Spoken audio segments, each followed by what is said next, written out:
Frères et sœurs en Christ, bien-aimés de Dieu, parler, tout le monde, sinon presque tout le monde parle. C'est dans l'action, par contre, que réside la différence.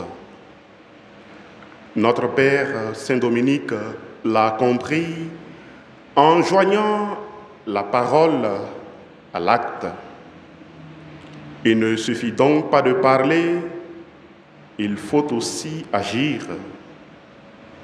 Ce temps que l'Église nous accorde, le temps de l'Avent, est un temps d'attente, un temps d'espérance.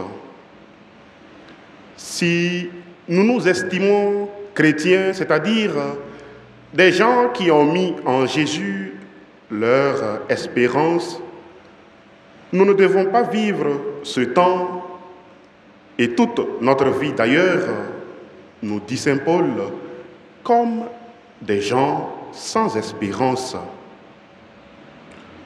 Le temps dans lequel nous sommes invite à l'espérance. Pour preuve, les textes de ce jour insistent sur l'espérance avec une énergie assez illustrative.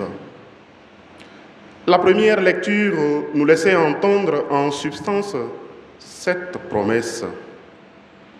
Le Seigneur préparera un festin et essuiera les larmes sur tous les visages. Quant au psaume responsorial, il décline dès l'antienne « J'habiterai la maison du Seigneur pour la durée de mes jours ». Il faut remarquer là le futur indicatif qui montre qu'il n'y est pas encore. Cependant, cela ne l'empêche pas de se réjouir. La raison de cette réjouissance est la caractéristique de l'espérance qu'on retrouve dans l'Église catholique résumée par la formule du déjà là et du pas encore. Autrement dit, nous sommes appelés à vivre les béatitudes célestes auxquelles nous aspirons à les posséder dans l'espérance.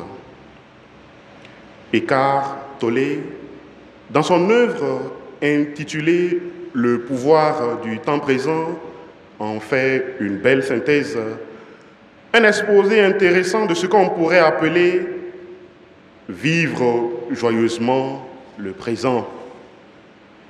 En ce sens, nous estimons qu'il est difficile, sinon impossible, de dire son espérance chrétienne, qui est une aspiration à la joie, au bonheur, et vivre dans le même temps, dans l'aigreur, la tristesse, les regrets, les murmures qui, on le sait, ne sont pas sans dommage sur nos relations interpersonnelles, au reflet de notre relation avec Dieu.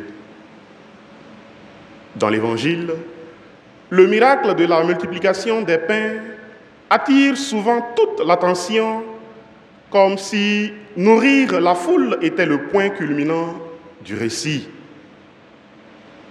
Comme dirait l'autre, c'est le ventre d'abord. On oublie que Jésus, sans microphone ni technologie, a prêché à une immense multitude et a pris le temps de guérir les malades.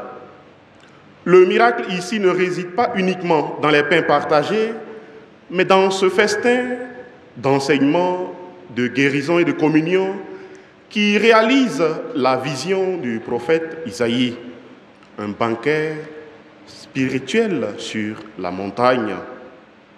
C'était peut-être un fait banal que d'annoncer un festin de viande grasse et de vin capiteux.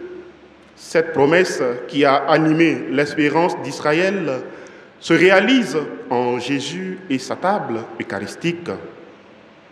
Cela implique que la foi en la promesse divine, l'espérance joyeuse, toujours active selon Jürgen Moltmann, transfigure agréablement notre présent. Ainsi que notre espérance façonne nos vies. Aussi, prions au cours de cette célébration afin que nos vies soient des lueurs d'espérance actives et inventives dans l'attente du Christ, le Sauveur.